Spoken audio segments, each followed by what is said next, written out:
kembali di berita utama. Saudara, perlahan namun kian nyata, COVID-19 menyebabkan banyak orang jadi pengangguran. Jumlah pengangguran baru bertambah 2,67 juta orang akibat pandemi COVID-19. Taufik Kahfi Hardiansyah merupakan salah satu warga yang kehilangan pekerjaan akibat pandemi COVID-19.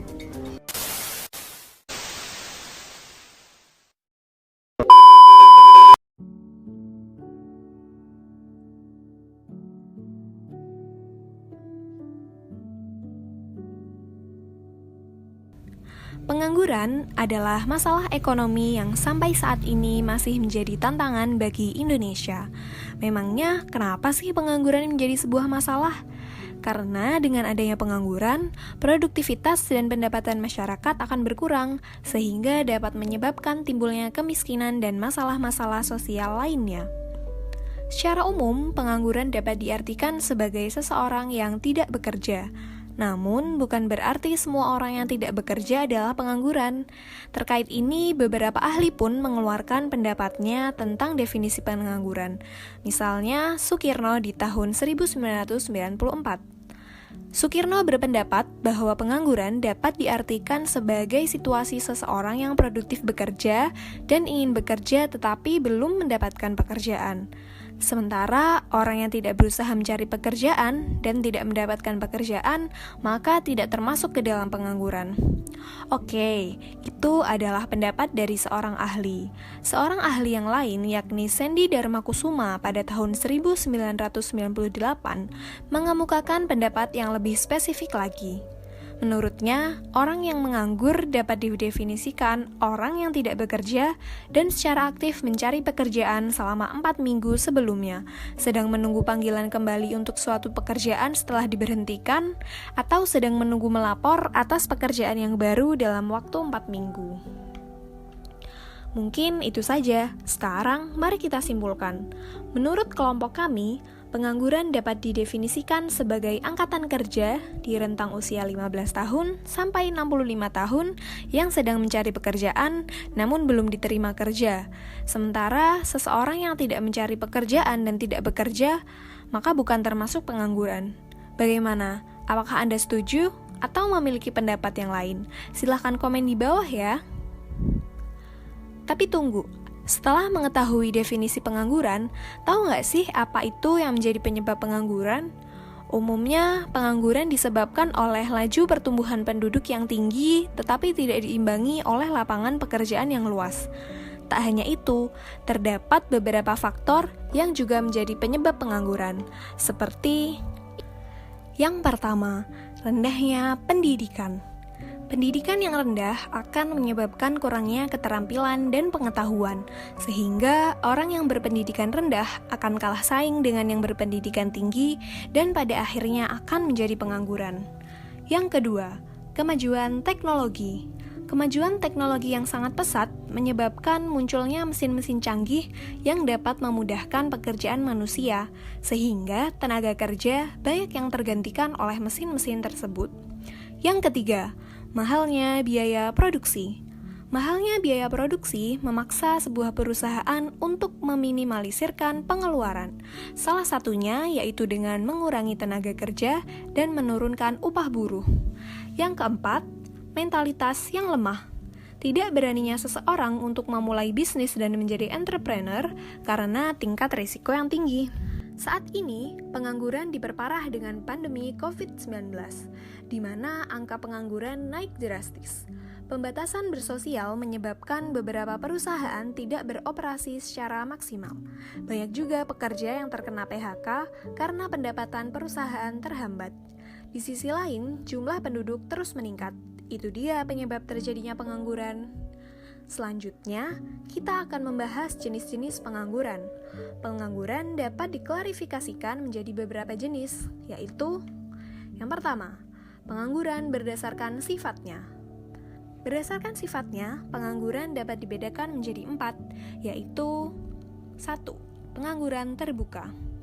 Pengangguran terbuka adalah pengangguran yang disebabkan karena lapangan pekerjaan lebih rendah dibandingkan tenaga kerjanya. Karena keterbatasan peluang kerja inilah, banyak yang kesulitan mencari pekerjaan. Yang kedua, pengangguran terselubung.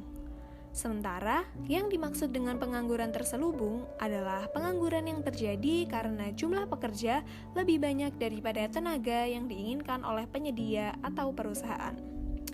Ketiga, pengangguran musiman. Adapun yang dimaksud dengan pengangguran musiman, yaitu pengangguran yang terjadi karena pengaruh musim. Misalnya, di sektor perikanan dan pertanian, di mana hasil panen mereka bergantung pada pengaruh musim, atau usaha bingkisan kue yang ramai saat musim lebaran tiba saja, selebihnya permintaannya standar-standar saja. Yang terakhir ada setengah menganggur.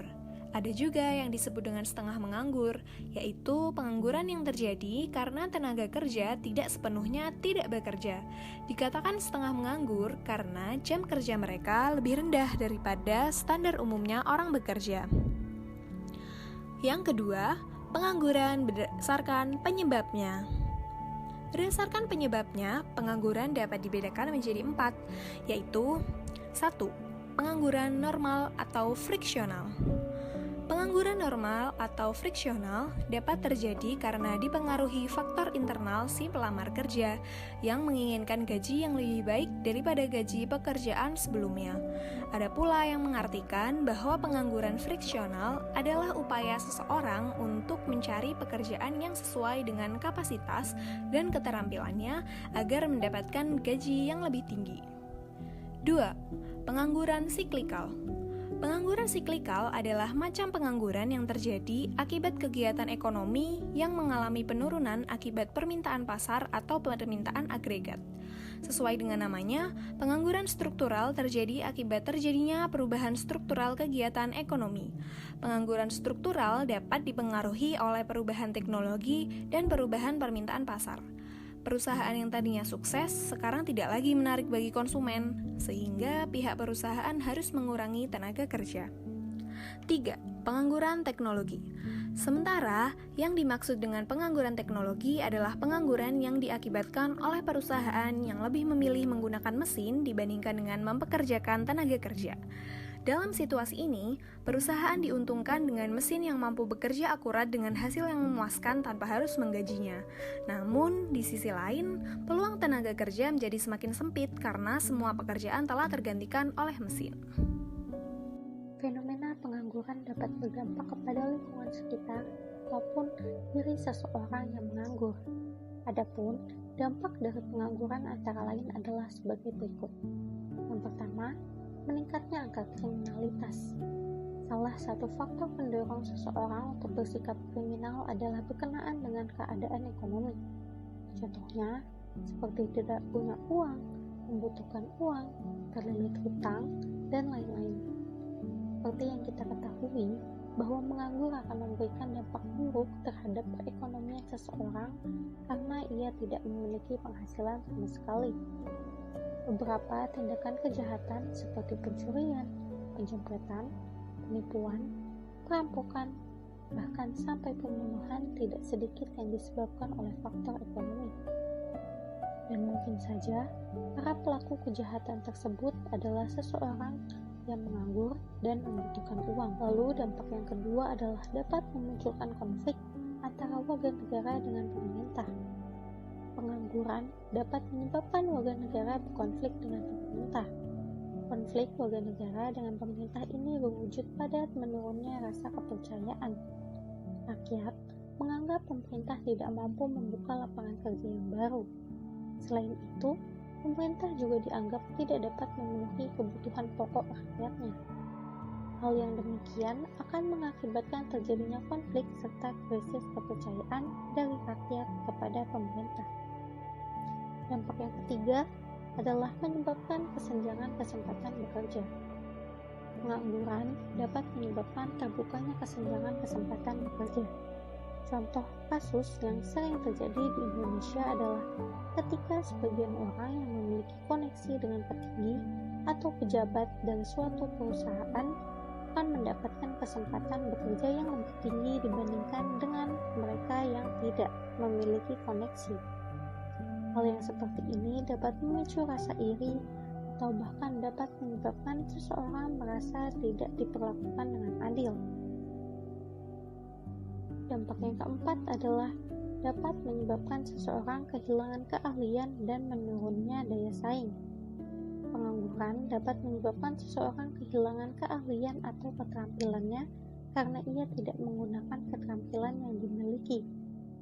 Hal ini akan berdampak pada semakin berkurangnya orang yang memiliki keterampilan yang mumpuni dan kemudian akan berdampak pula pada menurunnya daya saing.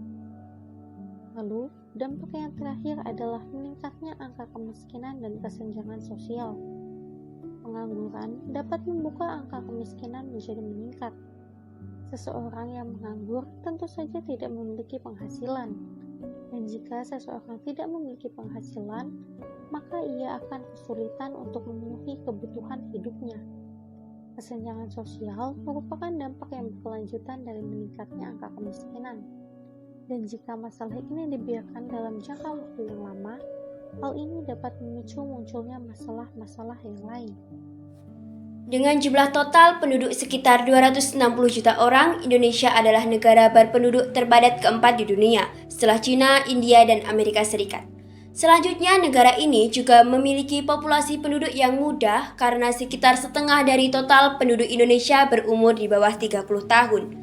Jika kedua faktor tersebut digabungkan, indikasinya Indonesia adalah negara yang memiliki kekuatan tenaga kerja yang besar, yang akan berkembang menjadi lebih besar lagi ke depan. Maka menekankan pentingnya penciptaan lapangan kerja dalam perekonomian terbesar di Asia Tenggara. Indonesia sedang mengalami proses urbanisasi yang cepat. Saat ini lebih dari setengah jumlah penduduk Indonesia tinggal di daerah perkotaan.